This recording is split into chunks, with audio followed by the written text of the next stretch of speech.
Perkenalkan, nama saya Dwi Larasati, NPM 174101115, Prodi Pendidikan Bahasa dan Sastra Indonesia, Fakultas Pendidikan Bahasa dan Seni, Universitas PGRI Semarang. Saat ini saya akan praktek mengajar mata kuliah micro teaching. Yuk ikutin video saya. Assalamualaikum warahmatullahi wabarakatuh. Selamat pagi semuanya. Bagaimana kabar kalian hari ini?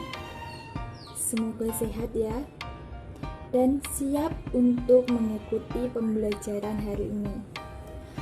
Sebelum memulai pembelajaran, alangkah baiknya kita berdoa terlebih dahulu. Mungkin ketua kelas bisa memimpin doanya.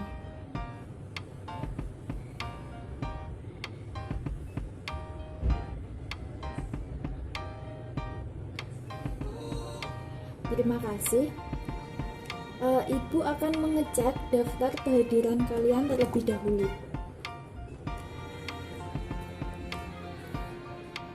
Endang Sukmalinda, Suci Adni, Nova, Mustika,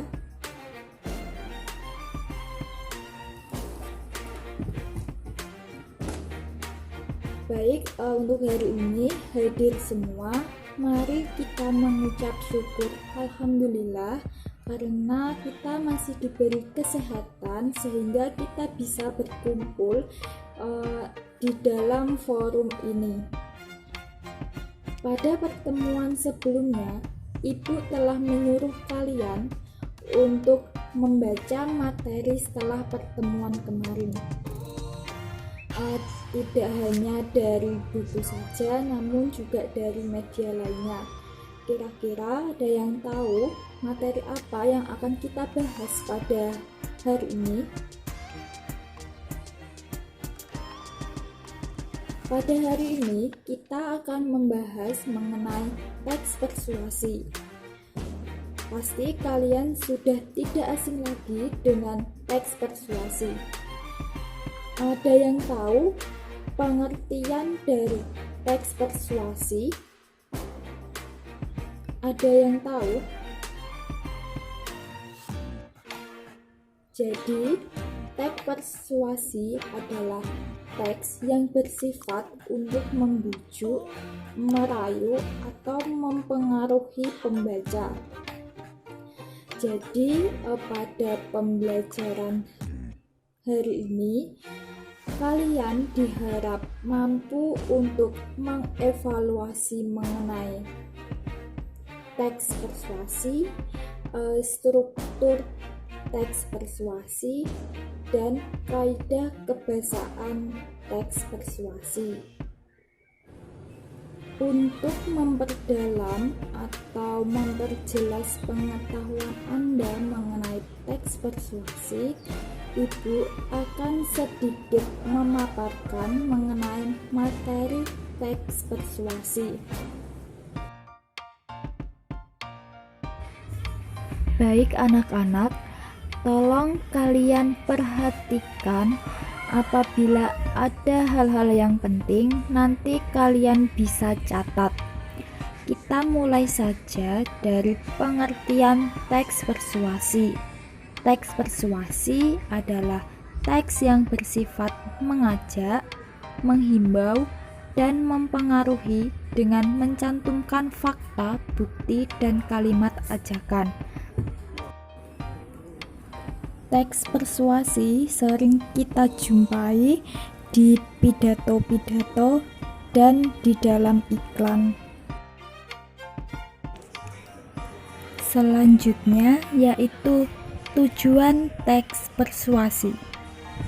Teks persuasi bertujuan untuk mengajak, menyuruh, dan membujuk pembacanya melakukan sesuatu sesuai dengan apa yang disampaikan oleh penulis.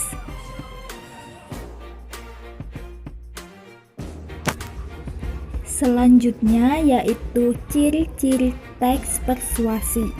Yang pertama, ada paragraf ini disertai alasan yang kuat, fakta, dan bukti untuk memperkuat rujukan. Yang kedua, memiliki kalimat yang bersifat mengajak pembacanya untuk melakukan apa yang sedang dituliskan. Yang ketiga, terdapat kata-kata seperti ayo, marilah, sebaiknya, dan lain sebagainya untuk mempengaruhi pembaca. Dan yang keempat, yaitu menghindari konflik.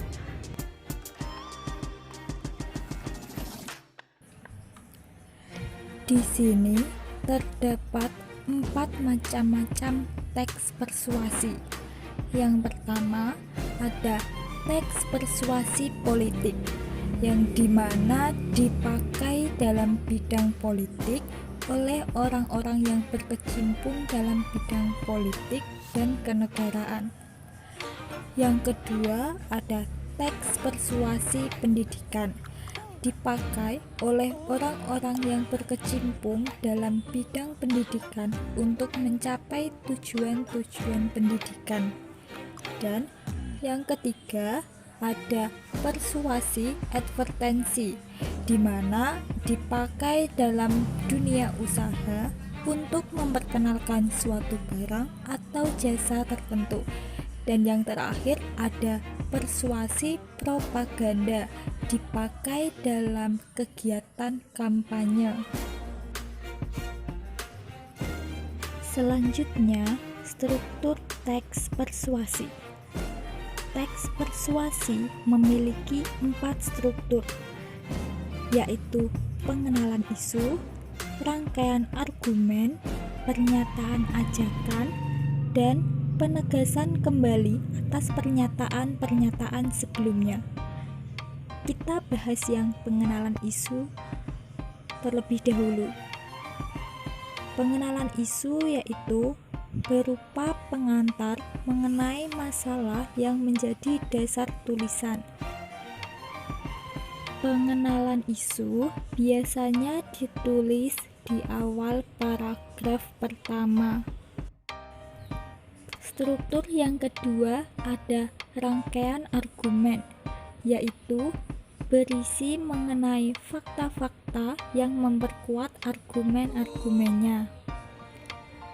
Yang ketiga, ada pernyataan ajakan, yaitu pernyataan yang berfungsi untuk mengarahkan dan memperkuat ajakan-ajakan.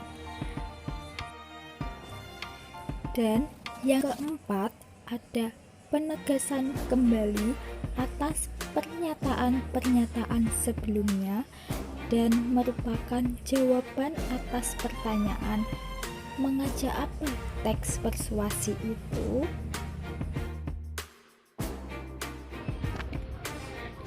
Dan yang terakhir ada kaidah kebahasaan teks persuasi. Kaidah kebahasaan ada 2, yaitu kata kerja yang menyatakan penjelasan dan konjungsi yang menyatakan tujuan dan penjelasan. Kita bahas yang pertama dulu, yaitu kata kerja yang menyatakan penjelasan.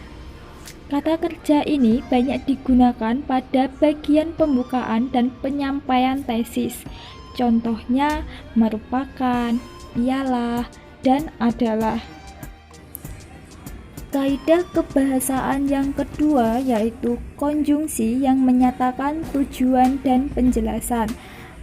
Jadi sering digunakan pada bagian tesis.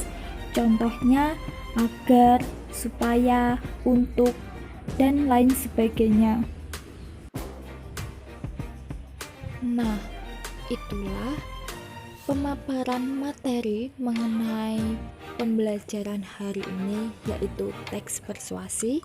Mungkin dari kalian, apakah ada yang ingin ditanyakan?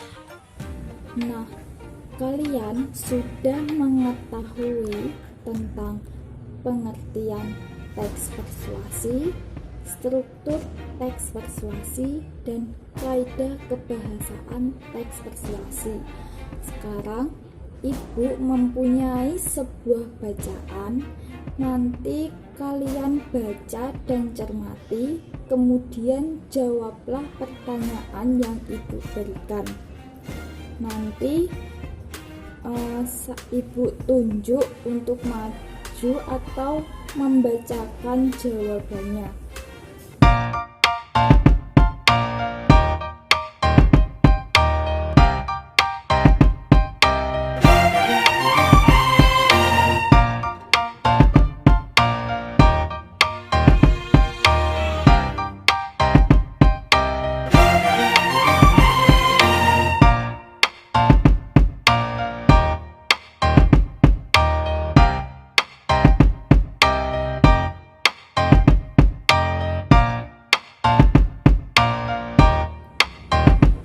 Bagaimana? Apakah sudah selesai mengerjakan soalnya? Silahkan bagi kalian yang ingin memaparkan jawabannya, bisa angkat tangan. Kalau tidak ada, Ibu akan menunjuk kalian. Ibu minta kepada Mbak Mustika untuk membacakan jawabannya, dan bagi teman-teman yang lainnya bisa mendengarkan, nanti bisa memberi komentar atau saran. Silahkan Mbak Mustika. Baik, beri tepuk tangan untuk Mbak Mustika.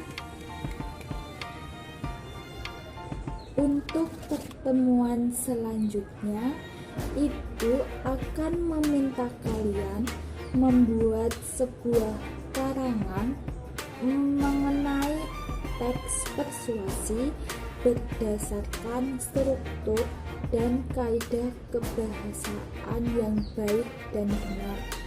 Bagaimana? Apakah kalian sanggup? Sebelum Ibu mengakhiri pembelajaran hari ini, apakah ada yang ingin ditanyakan? Apakah ada yang kurang jelas? Baik, semuanya sudah paham dan sudah jelas ya. Ibu akan memberikan sedikit evaluasi mengenai pembelajaran teks persuasi pada hari ini. Pertama, dari pengertian teks persuasi. Jadi teks persuasi yaitu teks yang bersifat mengajak, menghimbau, dan mempengaruhi dengan menemukan fakta atau bukti dan kalimat ajakan. Sedangkan untuk struktur teks persuasi ada 3, yaitu pendahuluan, tesis, dan rekomendasi. Mungkin itu saja pembelajaran pada hari ini. Semoga ilmu yang kalian dapat bisa bermanfaat. Terima kasih atas partisipasinya. Wassalamualaikum warahmatullahi wabarakatuh.